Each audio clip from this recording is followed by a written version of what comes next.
तर हरियाणातील सिरसामध्ये रात्रीच्या सुमारास स्फोट झालेला आहे।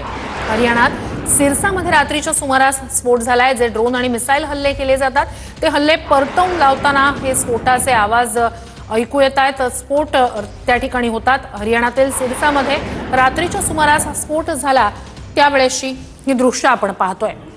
हरियाणात सिरसामध्ये रात्रीच्या सुमारास हल्ल्याचा प्रयत्न होता जो आपण परतवून लावला। स्फोटानंतर सिरसामधील वीज पुरवठा बंद करण्यात आला। तर अगदी हरियाणातील सिरसापर्यंत हल्ल्याचा प्रयत्न आता पाकिस्तानातून केला जातोय। आतापर्यंत जम्मू काश्मीर असेल, पंजाब असेल, राजस्थान असेल, गुजरात असेल या ठिकाणी टार्गेट केलं जात होतं। मात्र आता हरियाणात सिरसात रात्रीच्या सुमारास स्फोट झालेला आहे। स्फोटानंतर सिरसामधला वीज पुरवठा बंद करण्यात आलेला आहे।